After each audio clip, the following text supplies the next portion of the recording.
kecuali untuk membuktikan cinta kita kepada Allah Rabbul Alamin Jalla Jalaluhu wa Ta'ala Qadamatuh. Alhamdulillah, limpahan puji kehadirat Allah Rabbul Alamin Jalla Jalaluhu wa Ta'ala Qadamatuh yang maha berdermawan, yang maha melimpahkan kasih sayangnya, dermawan akan kepada siapapun mereka, berkasih sayang kepada siapapun mereka, pendosa yang taat, yang berimankah atau yang ingkarkah, limpahan kasih sayang tetap kepada mereka dan selalu tercurah dari Allah Rabbul Alamin setiap saat, setiap waktu, setiap zaman, setiap hari hingga mereka meninggalkan dunia yang fana ini.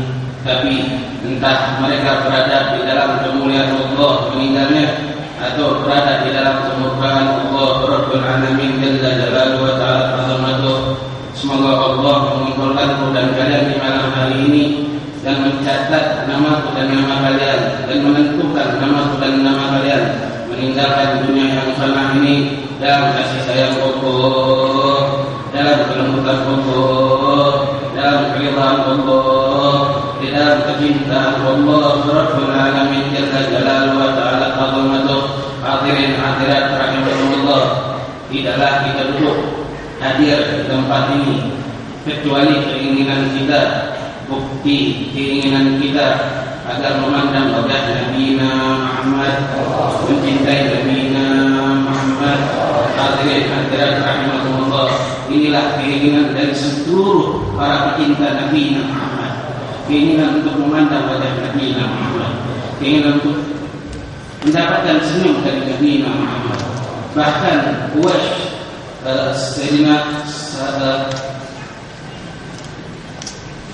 salah satu sahabatnya Rasulullah sallallahu alaihi wasallam, berbagai lupa namanya, yang membunuh Sayyidina Hamzah, Sayyidina Wahsy. Beliau adalah orang yang membunuh Sayyidina Hamzah dengan pembunuhan yang sangat keji. Bahkan ketika beliau masuk Islam, keinginan dia hanya satu, keinginan yang saat itu Rasulullah tidak ingin memandang wajah Sayyidina Wahsy. Setelah dia masuk Islam, Rasulullah tidak mau memandang wajahnya, karena keingat akan terjadi pembunuhan yang telah dilakukan oleh Wahsy kepada pamannya Sayyidina Hamzah. Hanya itu keinginan ya Rasulullah SAW. Dan keinginan yang paling besar dari Wahsy adalah satu, untuk mendapatkan pandangan dari wajah Nabi Muhammad, untuk mendapatkan senyum dari wajah Nabi Muhammad. Di dalam satu pertempuran, Sayyidina Wahsy melihat Musailamatul Kadzdzab, salah satu musuh besar Rasulullah sallallahu alaihi wasallam. Dia terbesit di dalam Sayyidina Wahsy, di dalam hatinya, ini musuhnya Rasulullah sallallahu alaihi wasallam. Ini orang yang akan saya penggal kepala, akan saya bunuh, dan akan saya bawa kepala di hadapan Rasulullah sallallahu alaihi wasallam. Hanya satu keinginan, untuk mendapatkan pandangan dari wajah Nabi Muhammad, untuk mendapatkan senyum dari wajah Nabi Muhammad. Tidak ada keinginan lain. Keinginan satu, yang di saat itu setelah dia masuk Islam, Rasulullah tidak pernah memandang dia. Saat itu tidak pernah tersenyum kepada dia, bukan karena bencinya Rasul kepada Sayyidina Wahsy, akan tetapi tak ingatkan perbuatan Wahsy kepada Sayyidina Hamzah radhiyallahu anhu.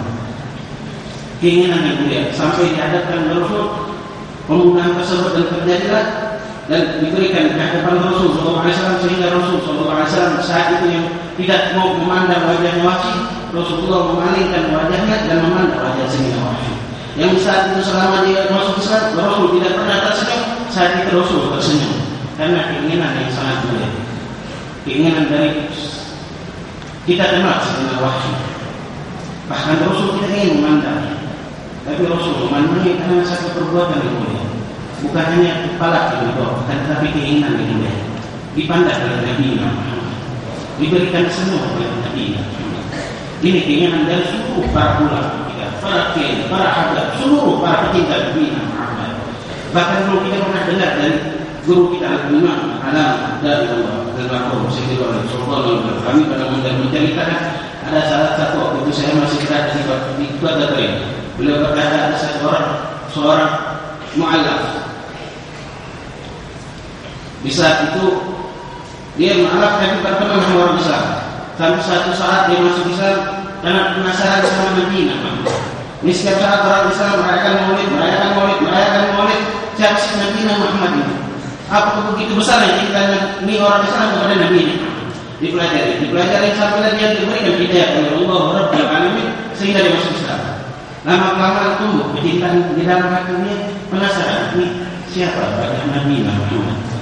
Apa yang membuat ini orang bisa begitu besar cintanya dan membuat aku bisa berubah dari agamaku menjadi agama Islam? Lama-kelamaan ketemu dengan guru kita Mundir, beliau berkata, Mundir, saya ini orang mu'allaf. Diceritakan semua, kata Mundir perjalankan, perbanyak sunnah, perbanyak salawat, tumbuhkan dan cintaan kepada Nabi Muhammad.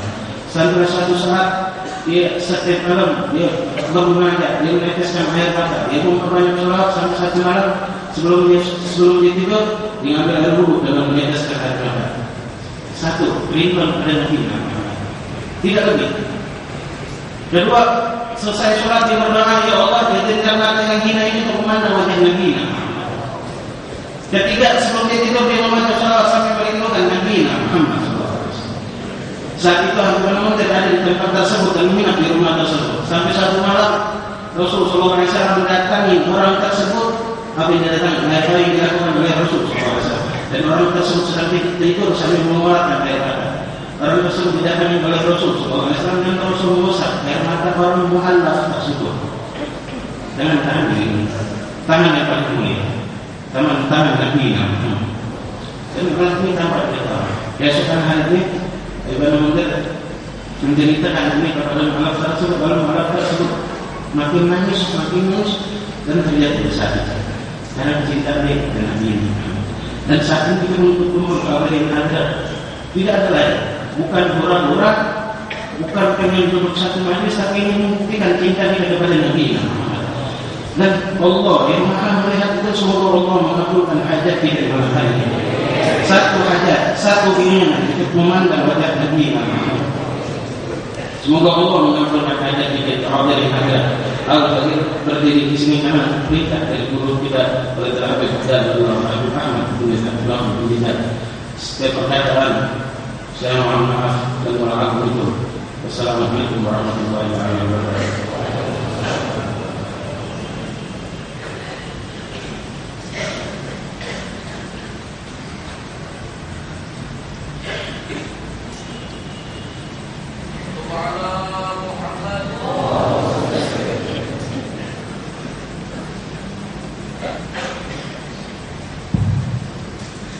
Bismillahirrahmanirrahim. Assalamualaikum warahmatullahi wabarakatuh.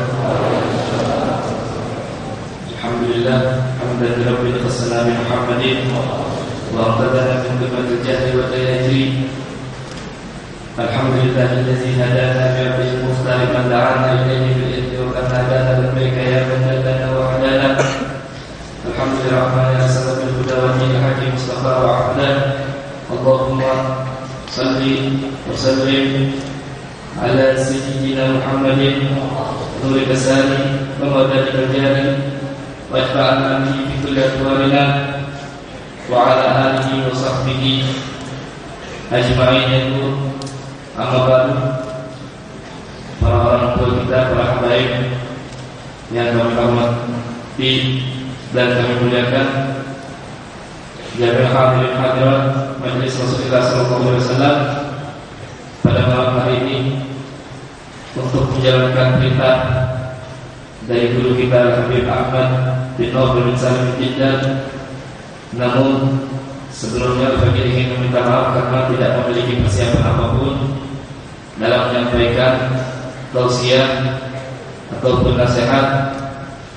Akan tetapi kita telah mendengar dari guru kita Habib Muhammad bin Abdul Wahab untayan kalimat yang sangat indah tentang cinta Nabi Muhammad sallallahu alaihi wasallam,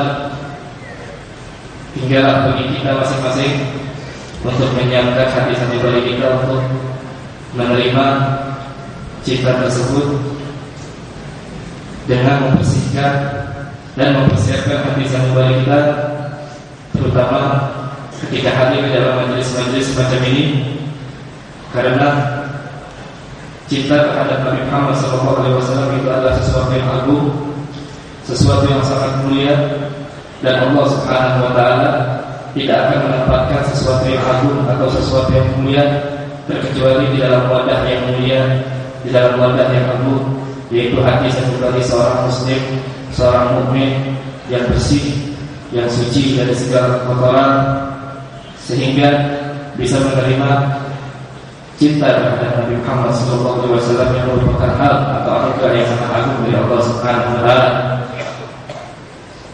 Mungkin hanya itu yang dapat aku sampaikan. Sebelumnya mohon maaf, dan guru kita tidaklah apa yang berdiri di sini terkecuali untuk mendapatkan pandangan, doa serta ridho dari para habaib kita, para orang tua kita dan para guru kita. Assalamualaikum warahmatullahi wabarakatuh.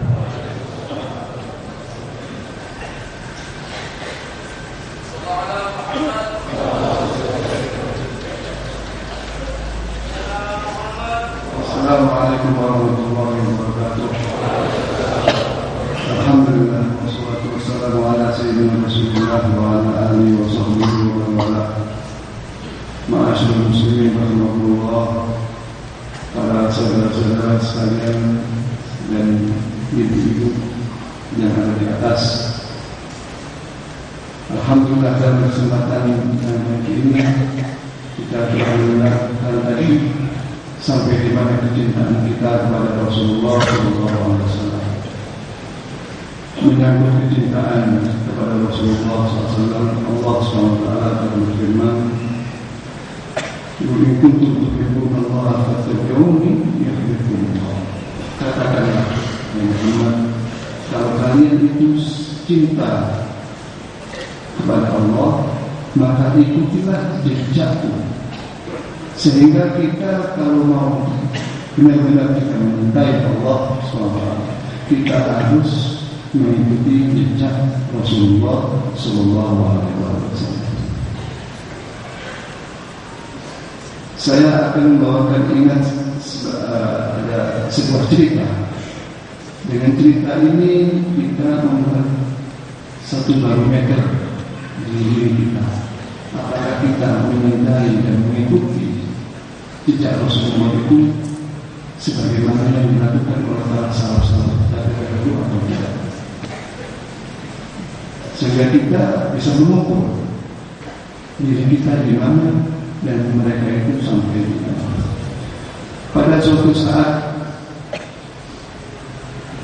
ada suatu undangan perkawinan di kota Tarim, sehingga datang pada waktu itu banyak di antara para ulama-ulama dan ulama-ulama. Selesai acara persucian perkawinan pernikahan, sebagaimana yang layaknya dikeluarkan hidangan makanan. Setelah itu dikeluarkan hidangan makanan, dikeluarkan buah-buahan dan lain-lainnya. Salah satu di antara yang hadir, dia ingin melihat di sana ada buah semangka yang warnanya merah sudah dipotong. Dia nafsunya ingin untuk memakan semangkanya, lalu dia ambil. Setelah diambil, sudah sampai ke mulutnya, dia berhenti sejenak, lalu dikembalikan lagi. Gerakan ini diperhatikan oleh beberapa orang yang ada di hadir pada waktu itu. Dikatakan dia hadir, saya tadi melihat antum mau makan semangka tadi. Dan iya, tapi setelah antum ambil, berpikir sejenak, lalu antum kembalikan lagi. Kenapa? Memangnya kotor. Kalau kotor, saya kupaskan yang lain. Tidak kotor. Lantas kenapa? Kok dikembalikan lagi semangka tadi? Tidak, saya memang ingin untuk memakan semangka tadi, karena saya belum pernah. Tetapi waktu saya ambil, saya teringat, apakah Rasulullah SAW itu makan semangka atau enggak? Dan kalau Rasulullah itu memakan semangka, bagaimana caranya Rasulullah makan semangka itu? Saya tidak mendapatkan itu semuanya, oleh sebab itu saya tinggalkan. Ini salah satu contoh yang perlu kita jeli akan kita punya diri sendiri. Sampai di mana kita menyintai Rasulullah, mengikuti jejak Rasulullah? Apakah sudah sampai ke sana? Apakah hanya kita bisa mengatakan bahwa kita itu mencintai Rasulullah dengan banyaknya bacaan dan lain-lain, tapi prakteknya kita tidak ada? Ini yang perlu kita perhatikan. Di samping itu, satu cerita lagi, semua mungkin pernah kenal, ya, Al-Habib Hamid bin Abdullah bin Syahab yang ada di Tarim, tidak begitu lama juga. Mungkin ya, dia wafat kurang lebih 20 atau 25 tahun yang lalu. Beliau tidak pernah keluar dari kota Tarim, dan beliau termasuk rujukan daripada ulama-ulama pada zamannya. Beliau kemana-mana di kota Tarim tidak pernah pakai sepatu atau sendal. Padahal masa itu di kota Tarim, kalau musim dingin, kalau musim panas. Sehingga beberapa orang-orang yang dekat dengan beliau dikatakan, ya Habib, ini sekarang waktu musim panas, saya ambil atau saya berikan sendal dan tipis ya. Beliau mengatakan tidak ada nama. Waktu kita tekan sampai 2-3 kali, beliau mengungkapkan sebuah alasan. Dia bilang, saya memang merasa kepanasan, tapi saya nggak berani. Kenapa? Saya takut kalau saya pakai sendal, lalu saya jalan di kota tadi, tepat pada bekas telapak kakinya Faminum gatal, atau tepat pada bekas kakinya Abdurrahman bin Muhammad sendal. Bagaimana manusia? Saya buang kemana muka saya? Alangkah kurang ajarnya saya. Ini kalau kita ukur, ini dari syiddatil iktidal. Syiddatil iktidal itu mengikuti para salafnya, mengikuti guru gurunya, mengikuti orang-orang yang diagungkan sampai ke sana. Ini merupakan satu barometer untuk kita. Bagaimana kita menyintai Rasulullah itu? Apakah dengan sistem ini? Apakah cukup dengan kita? Ya, begitu saja. Alhamdulillah, insya Allah yang ada di sini semua kedatangan kalian ini menggambarkan bahwa kalian menyintai Rasulullah. Lain yang mungkin dengan jalan kaki atau mungkin dengan kendaraan atau dengan sepeda motor dan lain-lain, mungkin dari tempat-tempat yang begitu jauh. Ini sudah menggambarkan kecintaan kita kepada Rasulullah. Tapi jika saya bawakan tadi, coba diukur kita sampai di mana dan mereka itu sampai di mana. Di antara untuk menghormati, untuk mengetahui sampai di mana mereka itu mengagungkan guru atau mengagungkan orang yang diagungkan oleh Allah, diagungkan oleh Rasulullah. Memandangnya itu dengan cara apa? Kita hanya cukup sekarang ini dengan suatu ketentuan, kita mengagungkan simpulan karena itu hampir terkenal, hampir terkenal. Ya cukup dengan kata-kata itu. Padahal itu tidak dianjurkan. Kita untuk mengukur sesuatu orang itu dengan apa? Dengan sistem yang bisa saya utarakan sekarang. Pada suatu saat, Al-Habib Abdul Bari bin Syekh Al-Qadus, ini salah seorang guru besar dan wali bin Abdullah yang ada pada waktu itu di kota Bali. Al-Habib Abdul Bari ini waktu masih kecil, umur kira-kira 6 atau 7 tahun. Perhatikan omongan cerita ini, terutama untuk bapak-bapak yang sudah mempunyai anak.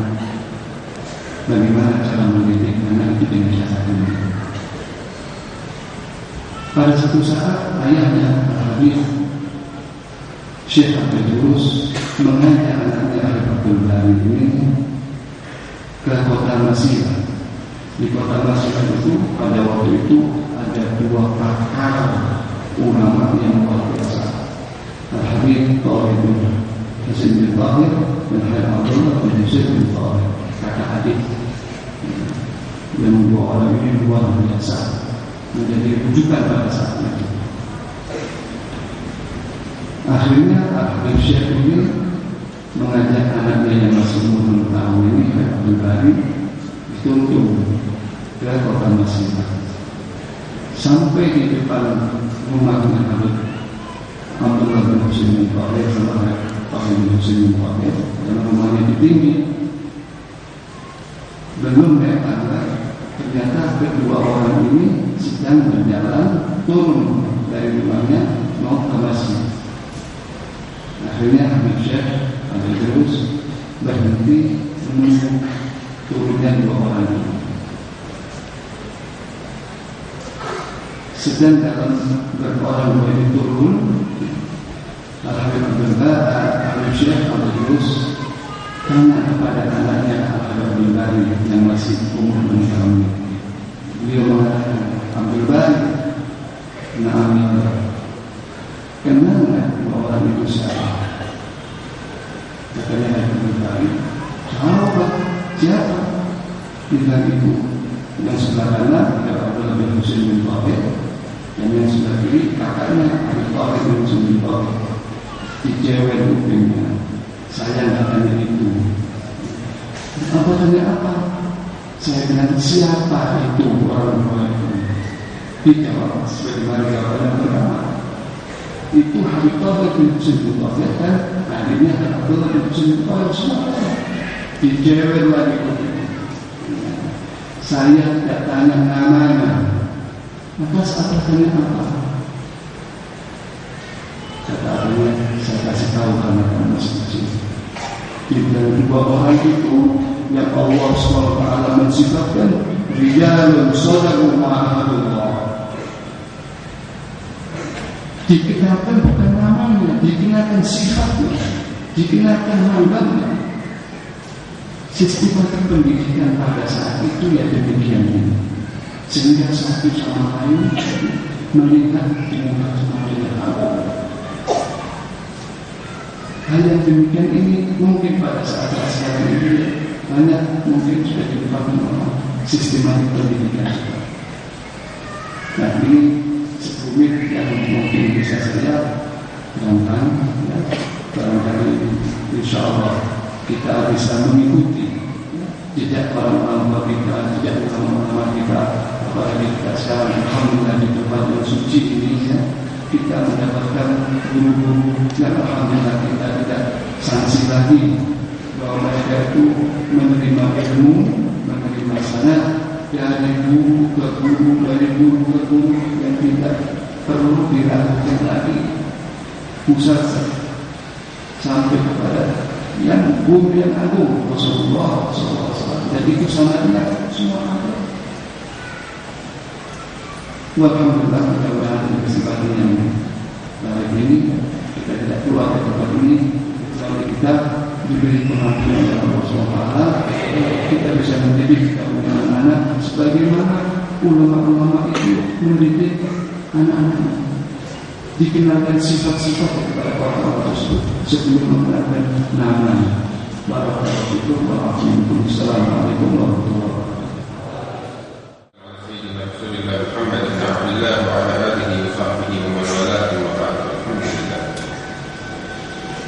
Hadirin dan hadirat yang dimuliakan oleh Allah Subhanahu wa taala, mudah-mudahan kita yang hadir di tempat yang mulia ini akan diberkahi oleh Allah Subhanahu wa taala. Khususnya yang bawa kitab, yang bawa buku tulis, yang bawa pulpen, yang bawa sebab, yang mengamalkan ini, mudah-mudahan diberikan taufik oleh Allah Subhanahu wa taala, dibimbing oleh Allah Subhanahu wa taala, dijadikan sebagai ulama amilin yang bertakwa kepada Allah Subhanahu wa taala, yang dicintai oleh Nabi Muhammad sallallahu alaihi wasallam. Amin ya rabbal alamin. Hadirin wal hadirat yang dimuliakan oleh Allah Subhanahu wa taala. Dalam pertemuan yang lalu kita membahas tentang beberapa sunnah yang disunahkan saat kita membasuh kedua tangan kita. Sedikit kita mengulang, ketika kita membasuh kedua tangan kita saat berwudu disunahkan apabila kita menggayung untuk air, maka disunahkan dimulai dari ujung jari. Tapi kalau kita berwudu dengan menggunakan keran atau ada yang tuangkan untuk kita berwudu makruh, kalau ada yang tuangkan maka tidak, ya, maka disunahkan dengan dimulai dengan siku dahulu, dari siku ke ujung jari. Berbeda kalau kita gayung dengan tangan kita dimulai dengan ujung jari kita. Itu sudah kita bahas. Kemudian juga sudah kita bahas dalam pertemuan kita yang lalu, disunahkan memulainya dengan tangan kanan sebanyak 3 kali, kemudian tangan kiri 3 kali. Dan dianjurkan juga atau diperintahkan, disunahkan untuk adalah menggosok. Ada sunnah di dalam mazhab Imam Syafi'i, di dalam mazhab Imam Malik hukumnya wajib, bagian daripada rukun berwudu. Nah, kemudian juga disunahkan di dalam mazhab Imam Syafi'i at-takhlil. At-takhlil ada, anda nggak tahu dari kemarin itu bahasanya. Yang jelas setelah jari dipastikan air sampai di situ digosok. Nah, kemudian disunahkan juga italatul takjil. Italatul takjil membasuh sampai ke pundak. Ya, sampai ke pundak. Sebab ini yang membedakan antara umat Nabi Muhammad sallallahu alaihi wasallam dengan umat yang lain. Kemudian juga cincin. Cincin di tangan sudah kita bahas dalam pertemuan kita yang lalu. Kalau memang cincinnya sangat ketat di jari sehingga air tidak mungkin untuk masuk ke bawah ke bawah cincin, maka hukumnya wajib itu cincin digerakkan hingga dapat dipastikan air telah sampai ke bawah cincin, atau wajib dilepas. Nah, itu kalau memang cincinnya terlalu ketat sehingga air tidak mungkin sampai ke bawah cincin, wajib hukumnya. Namun kalau memang cincinnya longgar, maka sunnah untuk digerakkan sehingga air bisa masuk.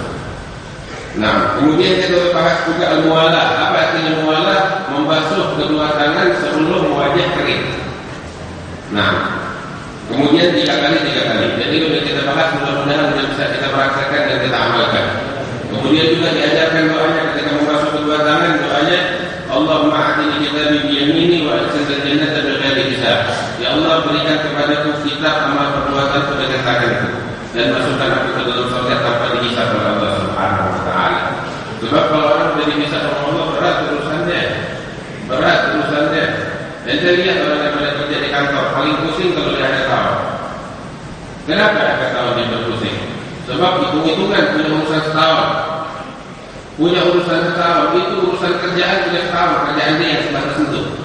Bagaimana urusan hidup kita? Wa kullu kabirin wa saghirin mustata'. Semua yang besar yang kecil dicatat oleh Allah Subhanahu wa taala. Karena itu berapa banyak orang yang hisabnya panjang. Alhamdulillah, mudah-mudahan jangan kita masuk surga, jangan kita dihisab oleh Allah. Mudah-mudahan kita masuk surga bagaimana kita. Dihisab oleh Allah Subhanahu wa taala. Hatta kalau masuk surga. Tapi gak enak terus terang dihisab, berat. Dan kita cuma bisa berharap kepada Allah Subhanahu wa taala biar dimasukkan ke dalam surga tanpa dihisab oleh Allah Subhanahu wa taala. Karena itu dalam wujud kita minta hal demikian. Ya Allah, kasih kita amal perbuatan kita, catatan amal perbuatan kita dengan tangan kanan dan masukkan kita ke dalam surga. Minta dalam wujudnya kita. Minta kepada Allah setiap saat dengan ketulusan dari dalam hati kita. Terus ketika memasuk tangan kiri kita berdoa kepada Allah Subhanahu wa taala di dalam doa yang diajarkan, Allahumma inni a'udzubika an tu'tiyani kitabi bi shimali wa min wara'i dhahri. Ya Allah, aku berlindung kepadamu, jangan kau berikan kepadaku kitab atau catatan amal perbuatanku dengan tangan kiriku atau dari belakang punggung. Minta sama Allah. Sebab orang yang semacam itu dia adalah yang akan masuk neraka. Alhamdulillah. Fa'amma man utiya kitabahu wara'a dhahrihi fasawfa yad'u thubura wa yasla sa'ira innahu kana fi amrihi masrura innahu dhanna an la yahura bala inna rabbahu kana bihi basira. Allah bilang dalam Al-Quran, orang yang dikasih oleh Allah kitabnya di belakang punggungnya, dia bakal menjerit di hari kiamat. Menjerit karena penyesalan dan penyesalan tidak bakal bawa manfaat saat itu. Kalau mau menyesal saatnya di dunia ketika masih hidup. Ya Rabb, mudah-mudahan Allah selamatkan kita dari keadaan yang berat di hari kiamat. Kemudian sunnah yang disunnahkan saat kita membasuh kepala kita. Dalam pertemuan kita yang lalu kita bahas bahwasanya membasuh kepala hukumnya salah satu rukun daripada rukun al-wudu, fardhun min furudil wudu, yang wajib dilakukan. Nah, berbeda dengan anggota wudu yang sebelumnya, wajah, tangan dan kaki. Ayat harus dialirkan. Sebab di wajah, di tangan dan di kaki disebutkan al-ghusl. Al-ghusl adalah air yang mengalir. Berbeda hanya dengan kepala, cukup dengan al-masah. Allah katakan di dalam Al-Quran, wa muslahu fi ru'usikum, dan usaplah ya kepala kalian, kata Allah Subhanahu wa taala. Dan masah ulama menyatakan perbedaan antara masah dan ghusl. Al-ghusl air mengalir, kalau masah enggak harus mengalir, yang penting basahan sampai ke kepala. Itu yang wajib. Kemudian di dalam mazhab Imam Syafi'i, yang wajib dibasuh atau diusap dari kepala, yang wajib basah dari kepala walaupun sedikit, kulit kepala atau rambutnya. Tapi dengan catatan kalau ingin mengusap rambut yang diusap dengan air tersebut masih ada di dalam batasan kepala. Seperti yang boleh kita bahas, kalau orang rambutnya panjang seperti orang perempuan, dia kan yang basuh orang yang usap ujungnya doang diusap. Sah apa enggak? Kemarin kita ada bahas. Kenapa enggak sah? Rambutnya sebab yang diusap dari rambut itu sudah keluar dari batasan kepala, enggak sah. Mau usap rambut boleh, tapi dengan catatan masih di dalam batasan kepala. Orang lagi rambutnya tinggi ke atas panjang, usap ujungnya doang di atas tinggi. Sah apa enggak? Turunin ke rambut, bagian depan turunin ke depan, samping ke samping, belakang ke belakang. Kalau memang setelah diturunkan ke rambut bagian yang basah keluar dari batasan kepala, maka tidak sah. Tapi kalau masih basah di dalam batasan kepala, maka sah.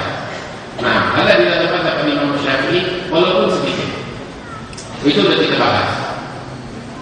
Nah, itu sudah kita bahas dalam pertemuan kita yang lalu. Adapun sunnah-sunnahnya ketika membasuh kepala adalah membasuh seluruh bagian kepala. Kalau yang wajib walaupun sedikit, tapi sunnahnya membasuh seluruh kepala dari ujung sampai belakang. Kenapa? Sebab beberapa mazhab menyatakan bahwasanya kepala wajib dibasuh seluruh, diusap seluruhnya. Maka kemudian kita khilaf, keluar dari khilaf yang mewajibkan, maka disunahkan untuk mengusap seluruh bagian kepala. Dan inilah yang dilakukan oleh Nabi Muhammad SAW dan para sahabatnya. Nabi Muhammad mengajarkan para sahabat berwudu demikian. Artinya diriwayatkan di dalam hadis bahwasanya Nabi Muhammad SAW ketika beliau berwudu, ya beliau mengusap seluruh kepalanya dari ujung bagian depan ke belakang. Kemudian dikembalikan lagi. Bagaimana caranya? Ini kedua jempol tangan kita. Taruh di sini namanya pelipis. Taruh di sini.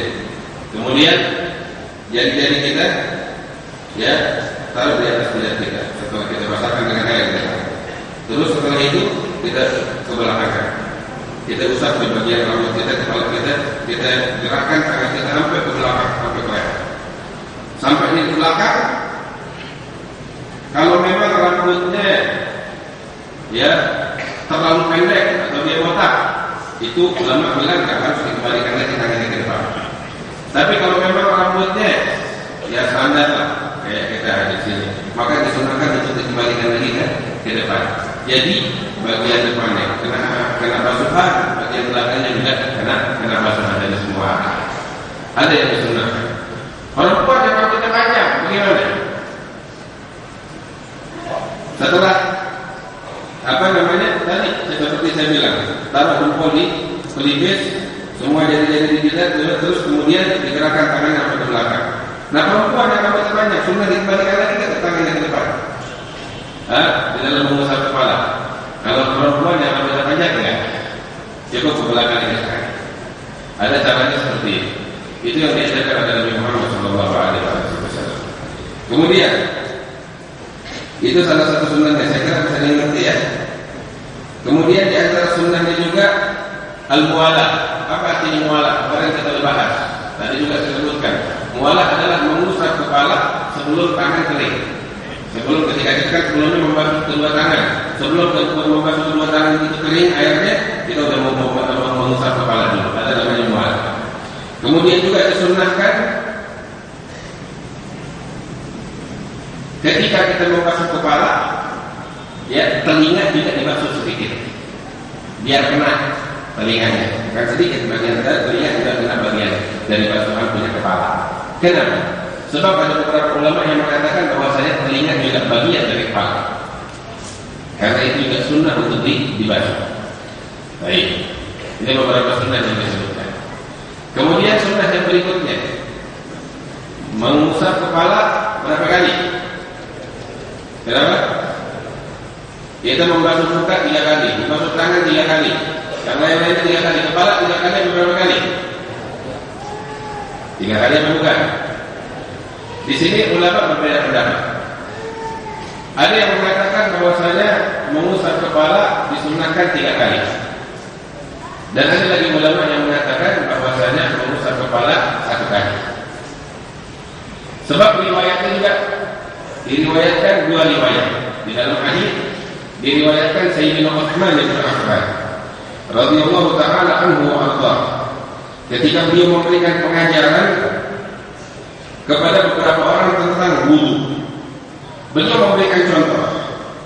Sayyidina Utsman berwudu, beliau membasuh kedua telapak tangannya, kemudian kumur-kumur, istinsyak, membasuh hidung dan mengeluarkan air dari hidung, kemudian membasuh mukanya 3 kali. Dalam hadis di situ begitu disebutkan. Membasuh tangan kanannya 3 kali, membasuh tangan kirinya 3 kali, kemudian mengusap kepala nggak disebut 3 kali. Itu membasuh kepala. Ini riwayat.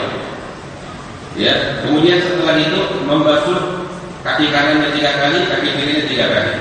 Setelah itu beliau bilang, "Ra'aitu Rasulullah sallallahu alaihi wasallam tawaddu anak wa wudu'iha. Saya telah melihat Rasulullah sallallahu alaihi wasallam berwudu dengan cara semacam ini yang aku contohkan kepada kalian. Itu riwayat. Di dalam riwayat yang lain, Sayyidina Utsman menceritakan juga bahwasanya mengusap kepala 3 kali, 2 riwayat. Di sana ada riwayat yang lain yang diriwayatkan Sayyidina Ali bin Abi Thalib yang lebih jelas lagi, lebih nyata lagi. Sayyidina Ali bin Abi Thalib mengatakan ketika menjelaskan tentang sifat wudhu Rasulullah sallallahu alaihi wasallam, wa masaha bi ra'sihi wahidah. Sayyidina Ali bin Abi Thalib mengatakan Rasulullah sallallahu alaihi wasallam mengusap kepalanya 1 kali. Ini saya bawakan beberapa riwayat semacam ini yang intinya ini dalil-dalil semua. Bahwasanya saya bawakan beberapa dalil semacam ini dari hadis Rasulullah sallallahu alaihi wasallam. Intinya bahwasanya apa yang diajarkan oleh para fuqaha kita di dalam fikih semuanya ada dalilnya dari Al-Qur'an, dari sunnah-sunnah Nabi Muhammad sallallahu alaihi wasallam. Baik yang bersunnahkan 3 kali maupun yang bersunnahkan mengusap kepala 1 kali, semuanya ada dalilnya dari Nabi Muhammad sallallahu alaihi wasallam. Habis yang kita lakukan bagaimana? Silakan kita kalian mengusap kepala 3 kali atau 1 kali, tidak ada masalah. Semuanya sunnah Nabi Muhammad sallallahu alaihi wasallam. Adapun yang biasa dilakukan oleh Sayyidina Imam Al-Qutub Habib Abdullah bin Abdul Haddad. Habib Abdullah bin Abdul Haddad seorang ulama besar di zaman balagha darajat al-ijtihad. Beliau punya ikhtiarat. Di antara ikhtiar beliau di dalam wudu, beliau membasuh kepala lebih condong kepada pernyataan ulama yang menyatakan bahwasanya mengusap kepala 1 kali, bukan 3 kali.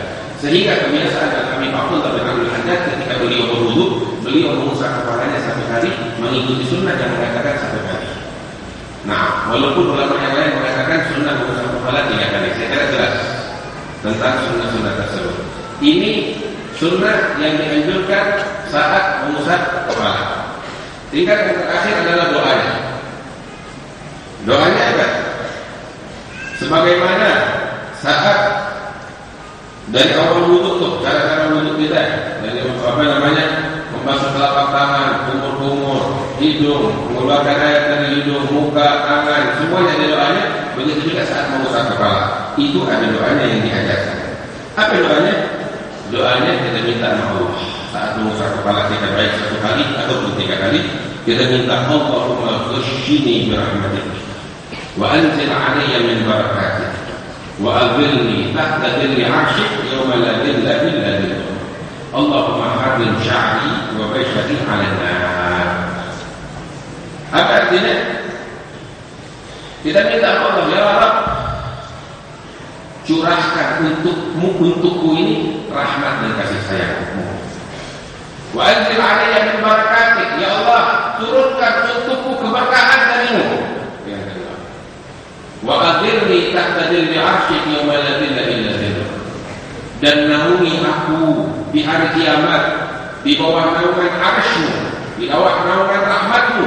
Di hari kiamat di mana seseorang ketika mencari tempat bernaung, mereka tidak akan mendapat di tempat bernaung melainkan di bawah naungan rahmat-Mu, ya Allah. Kemudian yang berikutnya minta sama Allah, Allahumma harrim sya'ri wa bashari 'alan nar. Ya Allah, haramkan rambutku dan kulitku untuk dibakar oleh api neraka. Minta begitu sama Allah. Minta sama Allah supaya rambut kita, kulit kita tidak dibakar oleh api neraka. Terus terang kagak enak kalau orang dibakar oleh api neraka. Jangan kan api neraka, api dunia aja kagak enak. Apalagi api neraka, ya Rabb, mudah-mudahan Allah jaga kita dari siksa api neraka. Allahumma inna nas'aluka ridhaka wal jannah wa na'udzu bika min sakhatika wan nar. Allahumma inna nas'aluka ridhaka wal jannah wa na'udzu bika min sakhatika wan nar. Allahumma inna nas'aluka ridhaka wal jannah wa na'udzu bika min sakhatika wan nar. Kemudian pembahasan yang terakhir tentang masbaras, mengusap kepala. Saat mengusap kepala, ya, kita dianjurkan untuk membuka kopiannya kita, ya, saat sebelum wudu. Jadi kepala bisa diusap semuanya dengan sunnah-sunnah dari Nabi Muhammad SAW.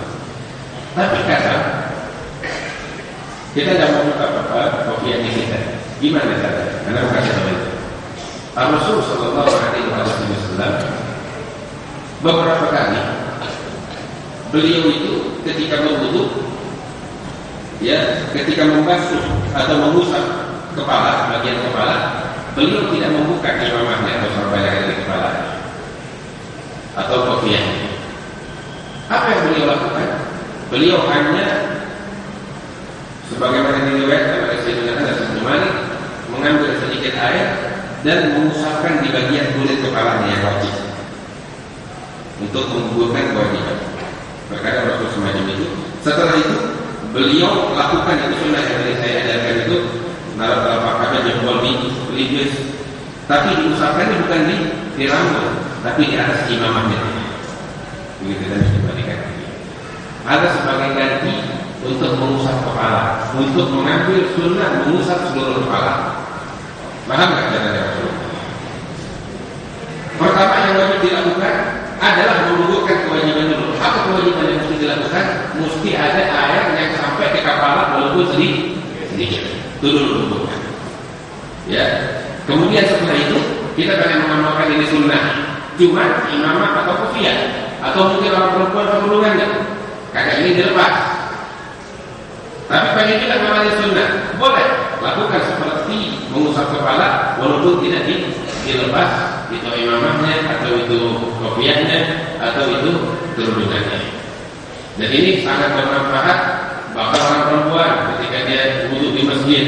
Jadi nggak harus buka kerudungannya sehingga dia orang terhadap semua orang. Ya, cukup gugurkan kewajiban, sampaikan basah ke bagian kepala yang wajib, kemudian setelah itu lakukan itu sunnah dengan mengusap ke kerudungan yang ada di atas kepala semacam itu. Nah itu sunnah dari Nabi Muhammad Shallallahu Alaihi Wasallam. Nah ini beberapa sunnah Rasulullah Shallallahu Alaihi Wasallam saat mengusap kepala. Mudah-mudahan kita praktekkan dan kita amalkan. Nah, tinggal berikutnya akan dibahas tentang tentang mengusap kedua telinga. Mengusap kedua telinga hukumnya sunnah. Hukumnya sunnah. Baik. Hukumnya sunnah mengusap kedua telinga. Terus caranya pun banyak. Mengusap telinganya sunnah dan caranya pun diajarkan. Caranya itu adalah juga sunnah Rasulullah Shallallahu Alaihi Wasallam. Yang pertama ketika mengusap telinga, berbeda dengan kedua tangan. Kalau tangan kita disunnahkan untuk memulai dengan tangan kanan, selesai tangan kanan baru tangan kiri. Kalau telinga mengusapnya, apakah dimulai dengan kanan baru kiri atau bagaimana? Kita katakan kalau telinga nggak seperti itu, tapi sekaligus kedua-duanya, yang dimulai dengan kanan dan kiri. Ya, tapi sekaligus bersamaan kanan dan kiri jadi satu. Itu yang disunahkan semacam itu. Kecuali orang yang tangannya butuh, tangannya cuma satu. Orang yang semacam ini disunahkan mengusap telinganya mulai dengan telinga kanan dulu, baru telinga kiri. Sebab tangannya ini cuma satu. Nah, tapi kalau dia orang yang normal, maka ya sekaligus kanan dan kiri baru jadi satu. Kemudian caranya basahin kita punya tangan. Ya, kemudian setelah kita basahkan kita punya tangan, jadi telunjuk kita masukkan ke dalam telinga kita dan biar ini digosok lengkungan-lengkungan yang ada di telinga kita sehingga basahan air sampai ke seluruh lengkungan yang ada di telinga kita. Nah, setelah selesai semuanya itu, ya, jempol kita untuk mengusap bagian belakang telinga kita. Begitu. Jadi seperti itu. Setelah mengusap seluruh bagian lengkungan-lengkungan yang ada di dalam telinga kita, ditutup dengan jempol mengusap bagian belakang telinga. Dan hal yang semacam ini dilakukan 3 kali. Selesai sampai di situ? Belum. Setelah itu disunahkan lagi basahin tangan kita. khususnya jadi telunjuk kita atau jadi kelingking kita. Nah, apa yang kita lakukan? Itu tangan yang boleh basah, khususnya telunjuk dan kelingking. Gunakan telunjuk kita atau kelingking kita untuk membersihkan lubang telinga kita sebanyak 3 kali. Boleh? Selesai sampai di situ. Nah dulu masih ada lagi yang lain.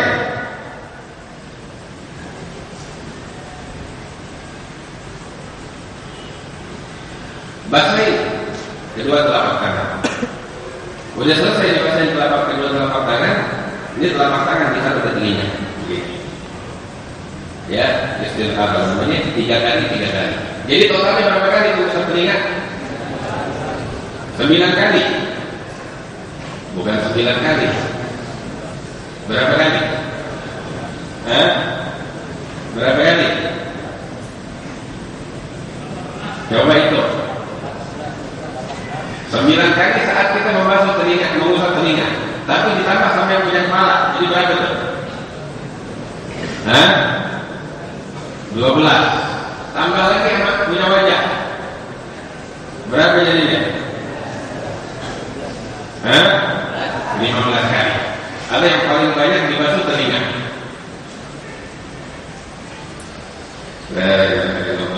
Ada sunnah. Terus juga ada doanya. Apa doa yang disunnahkan? Minta sama Allah Subhanahu wa taala, Allahumma asmi'ni munadiyan fil jannah ma'al abrar. Waj'alni min alladziina yastami'una al-qawla fayattabi'una ahsanah. Minta sama Allah Subhanahu wa taala, ya Allah, perdengarkan untukku panggilan surga yang memanggil diriku nanti. Surga memanggil penghuninya. Mudah-mudahan kita dijadikan oleh Allah sebagai orang-orang yang mendengar panggilan. Ya, mudah-mudahan. Sebab yang kata dengar berarti bukan penghuninya. Ya dipanggil. Mudah-mudahan kita termasuk orang yang dipanggil oleh Allah. Paling enak perempuan. Ini ibu-ibu perempuan yang pada di atas, yang pada atas di belakang, paling enak. Masuk surga ini gampang banget. Mudah-mudahan dari perempuan-perempuan semuanya, kita juga yang lagi pada masuk surga dengan mudah. Bahkan orang perempuan dan Nabi Sallallahu Alaihi Wasallam bilang di dalam hadis, orang perempuan masuk surga mudah, enaknya. Makanya kita heran sama orang zaman sekarang, pengen kesamaan orang laki. Jadi orang laki tidak enak. Kewajibannya banyak, tuntutannya banyak, masuk surganya juga terserah, banyak tanggungan. Tapi orang perempuan, enak masuk surga dengan mudah. Seorang wanita bisa masuk surga cuma dengan kata-katanya. Qala Nabi sallallahu alaihi wasallam, "Idza sallatil mar'atu khamsaha wa shamat shahraha wa hafizat farjaha wa ata'at zawjaha, qila udkhuli min ayyi abwabil jannati syi'ti."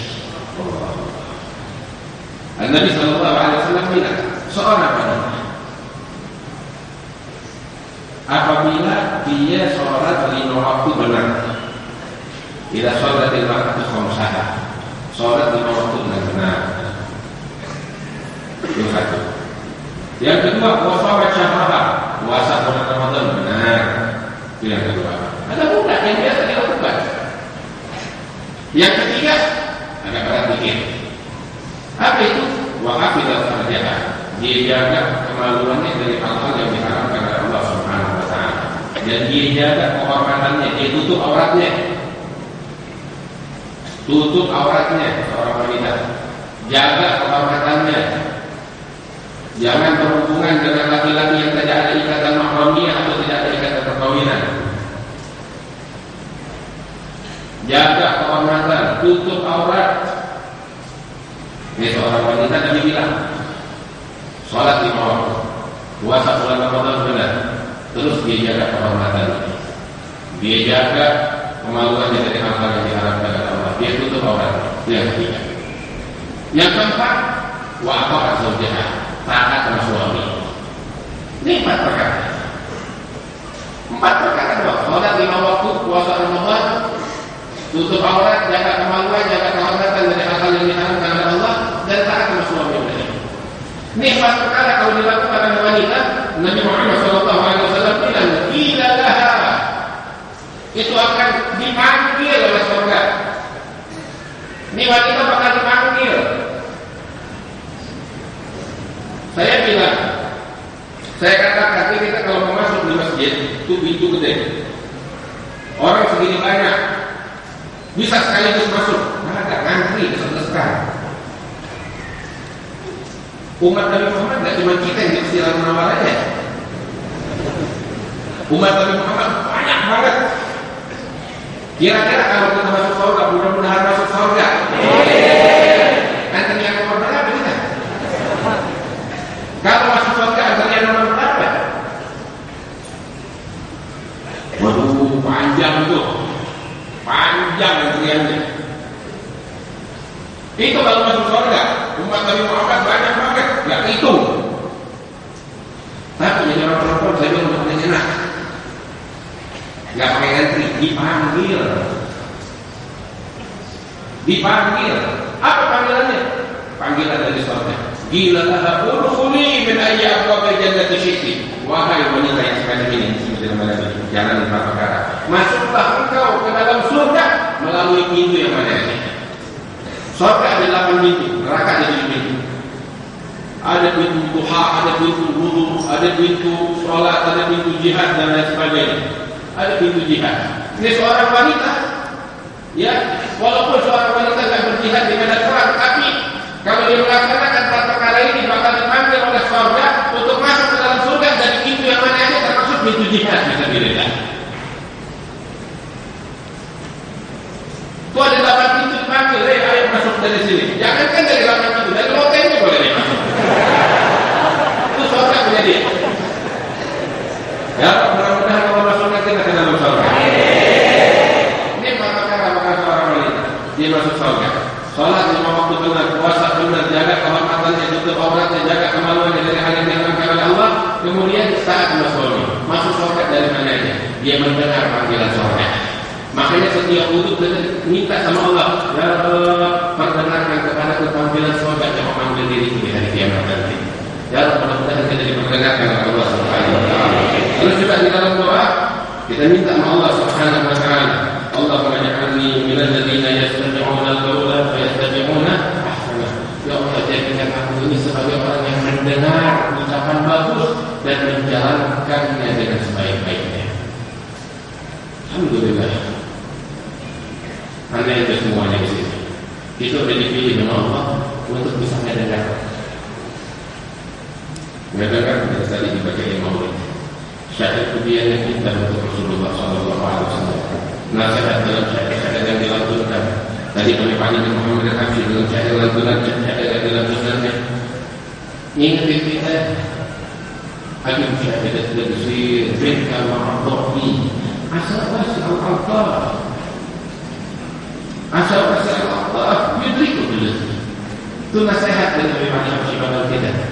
Jangan sombong, biar lu sadar tahu diri. Kalau lu banyak kurang sama Allah. Sehebat apapun seseorang, dia kurang sama Allah. Jangankan diri malaikat miliaran tahun lalu diciptakan oleh Allah, sujud sampai hari kiamat tak bangun-bangun. Ketika dibangkitkan di hari kiamat, dia mengucapkan bilang Allah, ya Allah, subhanak ya Allah, ma'abadaka harga ibadatik wala rahmaka harga ma'arifatik. Ya Allah, kami tidak pernah mengenal kau dengan sebenarnya, kami tidak pernah menyembah kau dengan sebenarnya. Itu malaikat. Bagaimana kita siang malam maksiat? Jangan baper, jangan sombong, jangan berlaku. Ikhlas kita. Dia diri Muhammad al-Habsyi. Oh, kita diperdengarkan ini semua Allah Subhanahu wa taala. Tinggal kita jalani. Allah kasih kabar gembira, wabashir ibad, kasih kabar gembira untuk hamba-Ku. Apa yang mana? Alladzina yastami'una al-qawla fayattabi'una ahsanah. Yang mendengarkan ucapan bagus, enggak cuma dengerin, sampai di situ doang, itu kabar gembira dari Allah. Tapi enggak dengerin dan menjalankannya dengan sebaik-baiknya. meminta maaf Allah. Dalam wudhu dia ketika mau masuk telinga, mengusap telinga, ya Allah jadikan saya termasuk orang yang mendengar ucapan bagus dan menjalankan dengan sebaik-baiknya. Sebab kalau cuma dengar, nggak cukup sampai di situ. Nggak cukup sampai di situ, harus dijalankan dan dipraktekkan.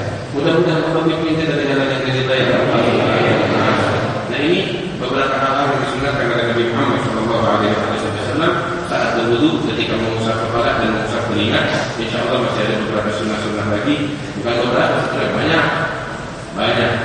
Cuma mudah-mudahan semua yang bisa kita jalankan dan bisa kita praktekkan.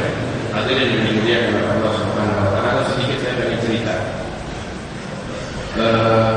Beberapa hari lalu kita dan teman-teman termasuk guru kita Habib Muhammad Al-Atas, Habib Abdurrahman Rasulullah, juga saya mewakili Habib Muslim dan para ulama yang lainnya hadir acara-acara maulid di mana-mana di Singapura. Kita senang ketika saya ke kota Jakarta di bulan maulid dulu dengan acara maulid. Tapi ini karunia Allah yang hadiah nggak cuma makan kita doang, di Singapura juga begitu. Kalau kita lebih banyak dari awal maulid sampai kalau maulid awal yang besar di akhir bulan Rabiul Awal, kalau di sana di akhir bulan Rabiul Tsani. Itu tiap hari dari pagi, siang, sore, malam acara maulid. Nggak berhenti. Iya Pak. Terus yang hadir banyak banget. Kita hadir hari Kamis acara hall daripada seorang ulama besar, Habib Muhammad bin Salim Al-Atas di Masjid Ba'alam. Muhammad bin Salim bin Imam Al-Qutub Ahmad bin Hasan Al-Atas. Terus hari Sabtu kita hadir acara hall daripada seorang wali besar di negeri Singapura. Apa itu?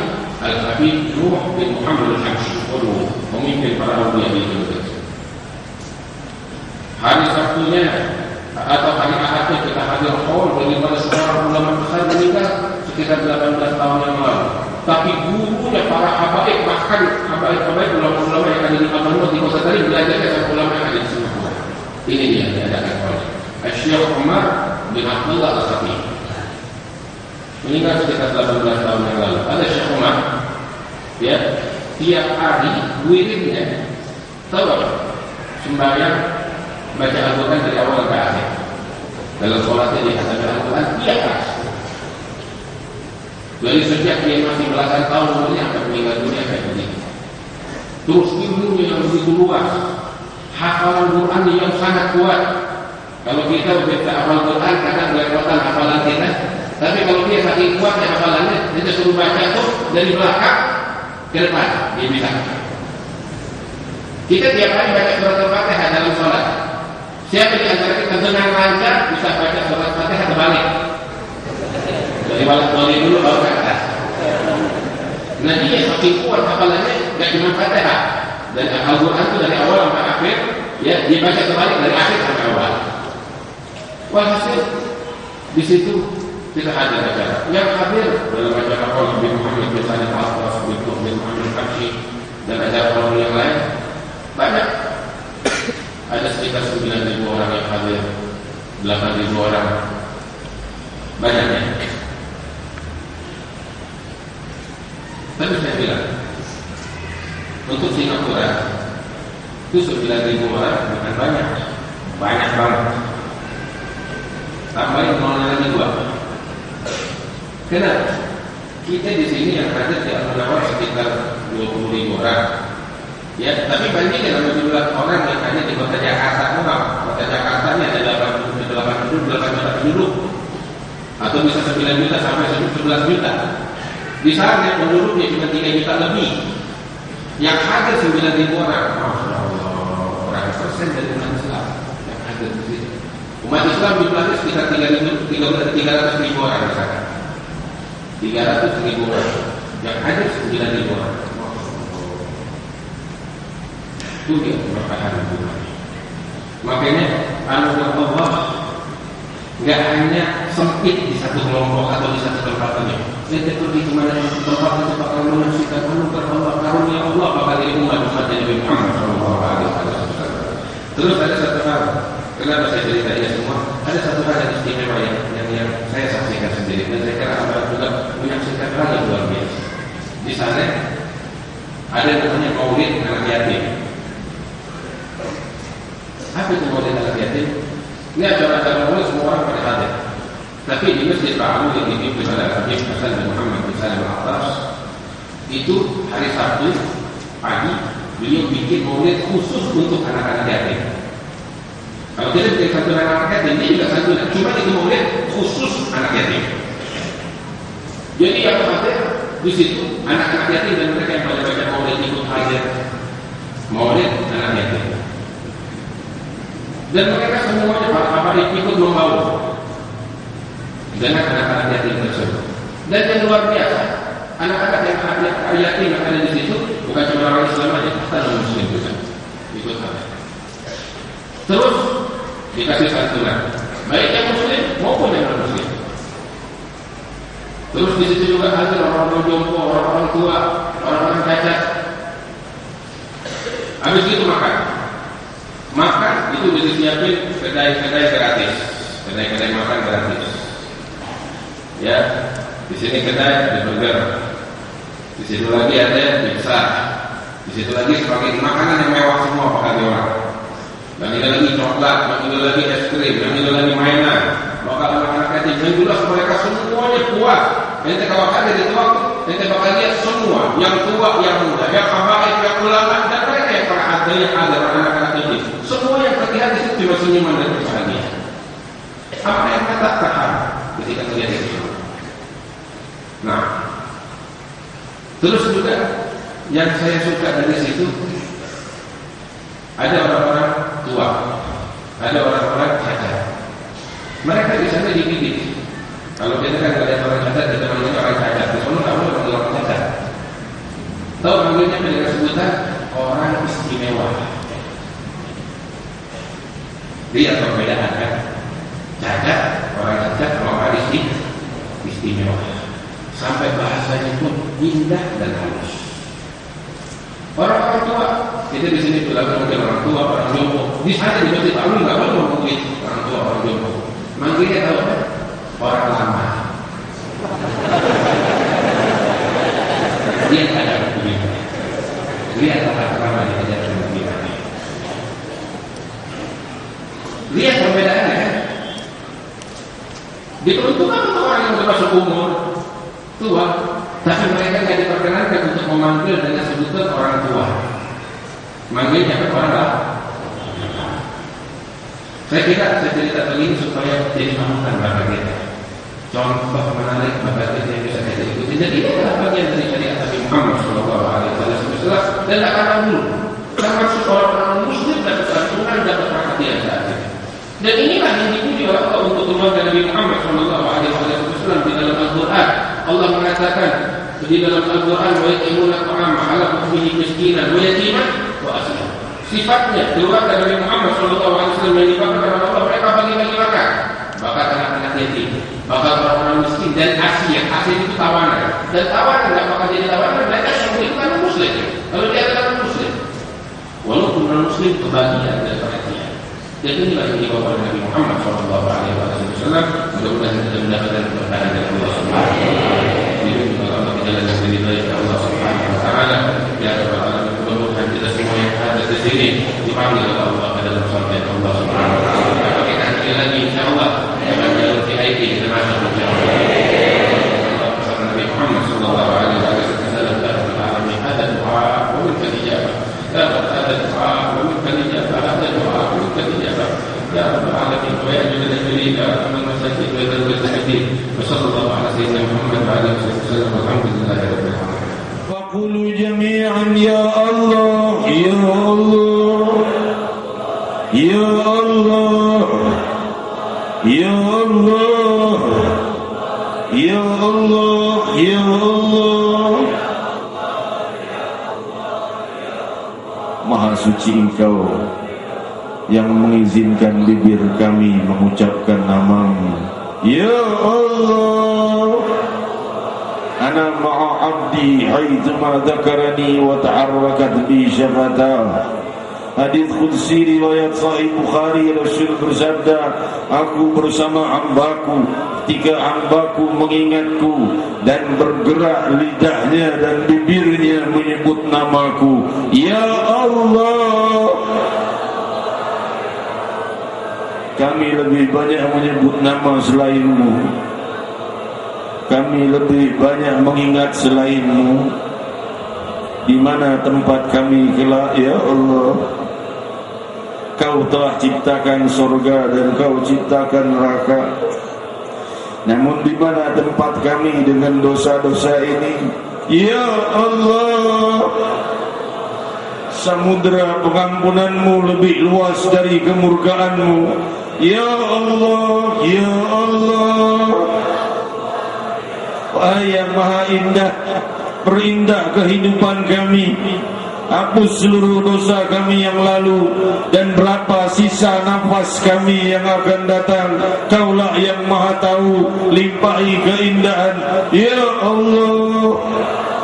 Limpahi keluhuran, limpahi kesucian, limpahi kedamaian, ya Allah, ya Allah. Ma tadri nafsun mada taksibu ghadan wa la tadri nafsun bi ardin tamut. Ya Allah, manusia itu tidak tahu apa yang akan terjadi padanya esok, dan mereka tidak tahu di mana mereka akan mati. Ya Allah, wahai yang maha tahu hari esok kami, wahai yang maha tahu masa depan kami, wahai yang maha tahu dan maha memiliki masa depan dan dunia dan akhirat, ya Allah. Berapa sisa nafas yang kau sisakan dan kau pinjamkan untuk kami? Hanya Engkau yang maha tahu. Setelah itu kami meninggalkan bumi, meninggalkan jasad, meninggalkan seluruh kerabat dan kekasih. Kami sendiri hanya bersama amal. Dan di saat itu, ya Allah, di saat itu, ya Allah, ya Allah, beruntunglah orang yang banyak menyebut dan memanggil dan mengingat-Mu. Merugilah orang-orang yang lidahnya berat menyebut nama-Mu dan hatinya gelap dari mengingat-Mu. Ya Allah, ya Allah, ya Allah, ya Allah, ya Allah. Ketika jenazah orang yang berzikir, ketika jenazahnya diusung dan diturunkan ke dalam bumi, maka jika ia menjadi tamu Allah, ia disambut oleh bumi dan para malaikat. Ya Allah,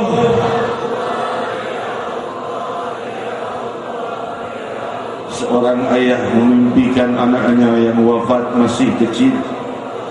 Ketika beberapa waktu anaknya telah wafat, ia melihat anaknya sudah berubah, wajahnya menjadi sangat tua renta dan berubah. Ia berkata, anakku, kau wafat dalam masih kecil, kenapa jadi begini wajahmu? Ia berkata, saat jenazah seorang turun, jenazah orang zalim dalam pekuburan kami mendengar gemuruh neraka jahanam. Maka di saat itu kami ketakutan, dan demikian risaunya anak kecil yang tidak berdosa. Ya Allah, dalam keadaan apa jenazah kami turun ke kubur kami kelak? Ya Allah, ya Allah, pastikan daripada jumlah jenazah tamu-tamu yang Kau muliakan bukan jasad yang akan dihimpit bumi dan penjara di alam barzakh. Ya Allah, pastikan seluruh kami yang hadir tidak satu pun tertulis namanya di pintu neraka. Pastikan nama-nama kami tertulis di pintu surga. Ya Allah, ya Allah, Kau menjanjikan pengampunan bagi semua kami yang hadir di majlis zikir. Hapus seluruh dosa kami, dan masa depan kami titipkan pada samudera kedermawanan-Mu dunia dan akhirat. Wahai pemilik dunia dan akhirat, tiada yang mampu untuk menghapus musibah-musibah yang akan datang pada kami, dan juga tiada yang mampu melimpahkan sebanyak-banyak anugerah pada kami melebihi Engkau.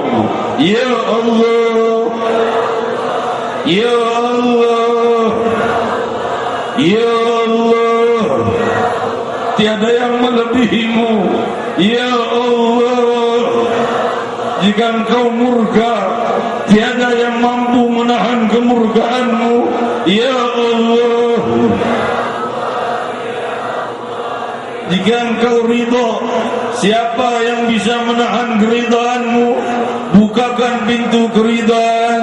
Ya Allah, jadikan kami hamba-hamba yang terang benderang hidup kami dalam sunnah-sunnah Sayyidina Muhammad.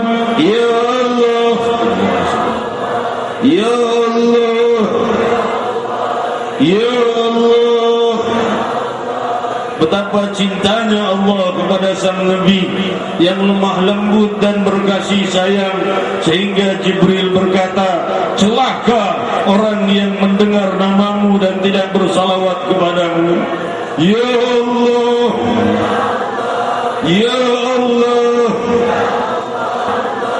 Ya Allah, Ya Rahman, Ya Rahim.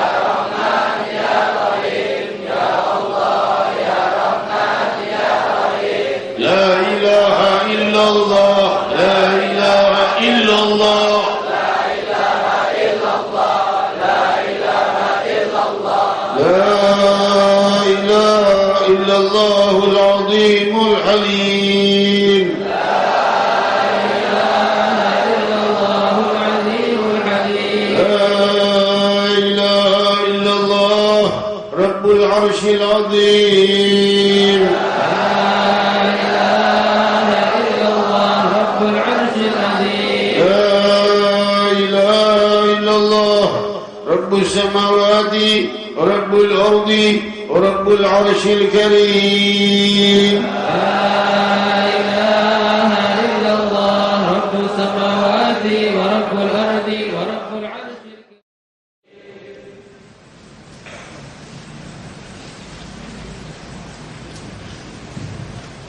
اللهم صل وسلم وبارك عليه وعلى آله.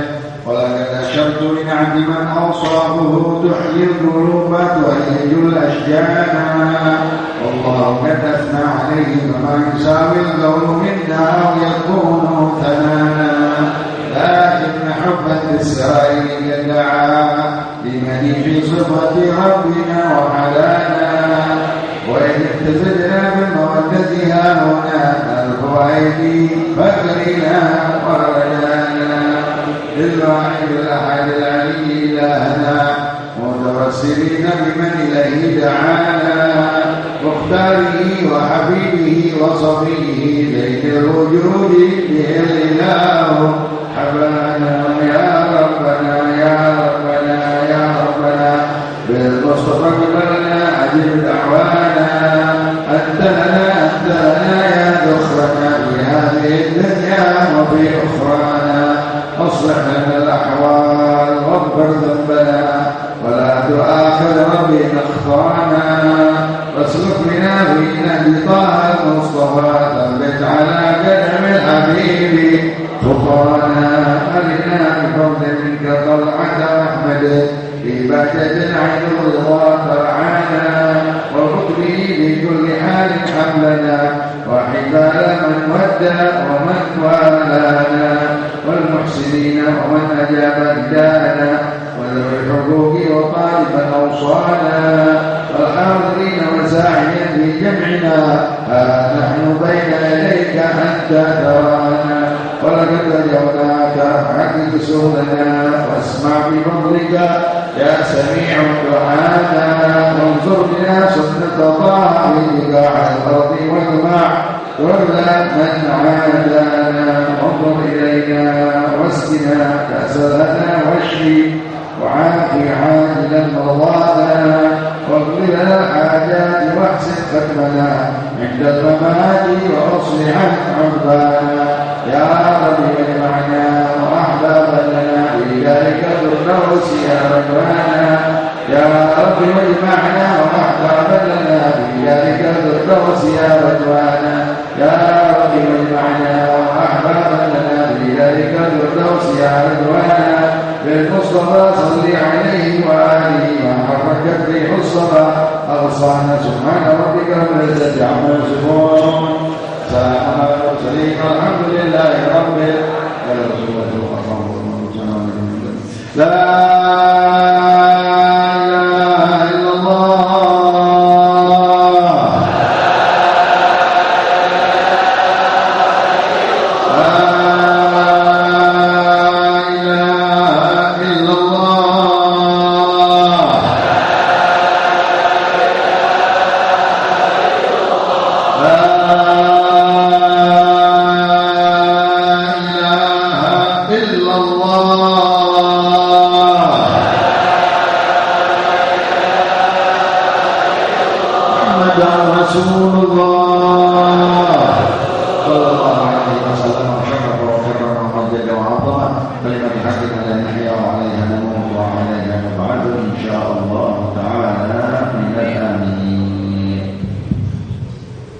Bismillahirrahmanirrahim.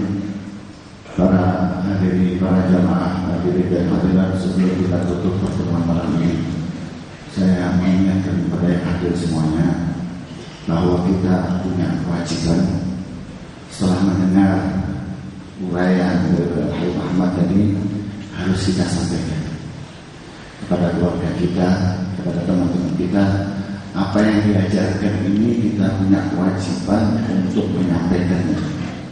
Jadi bukan hanya kita sendiri, tapi harus punya kewajiban untuk kita menyampaikan ilmu yang kita peroleh tadi itu untuk para teman-teman kita, keluarga kita. Saya masih ingat waktu masih kecil, kita punya kebiasaan orang-orang tua kita itu melatih cara wudhu mulai awal itu diajari mulai kecil. Jadi kita harus menyampaikan kepada keluarga kita semuanya. Dari yang satunya Habib Ahmad, dan nanti insya Allah saya yakin setelah lahiriannya mau menghadap kepada Allah dengan wudhu tadi, ada kebatinannya, ada rahasia-rahasianya di sini. Jadi Habib Ahmad mengatakan telinga ini 15 kali dicuci, itu pintu masuk khair masyarakat. Bayi itu mulai bukan nampak mata dulu, tapi telinganya dulu. Jadi ada rahasia-rahasia dalam setiap yang diajarkan oleh Rasulullah. Saya yakin nanti setelah ini akan diberikan penjelasan oleh Habib Ahmad waktunya, mencari waktunya. Tapi yang terpenting yang mencatat supaya disampaikan kepada teman yang pada siapa di sini. Juga itu nanti pelajaran. Karena ini masalah besar cara wudhu itu yang menghadap kepada Allah. Bukan sembarangan kita mencuci, bukan. Ada hasilnya di situ. Nanti insya Allah pelan-pelan saya yakin masih ada waktu, masih ada umur, insya Allah kita akan bertemu kembali. Dan saya ingatkan ini jihad, kita punya kewajiban untuk menyampaikan. Bukan cuma bahkan mendengar saja, tapi sampaikan apa yang kita katakan. Itu pelajaran penting untuk kita menghadap kepada Allah. Pintu yang utama sebelum kita berdiri menghadap kepada Allah adalah cara wudhu yang benar. Rabbana atina fid dunya hasanah wa fil akhirati hasanah wa qina adzabannar wa adkhilna jannata ma'al abrar ya aziz ya ghaffar ya sattar ya alim ya rabbana alamin. Rabbana taqabbal minna innaka antas samiul alim wa tub 'alaina ya tawwab innaka antat tawwabur rahim. Sallallahu alaihi wa sallam.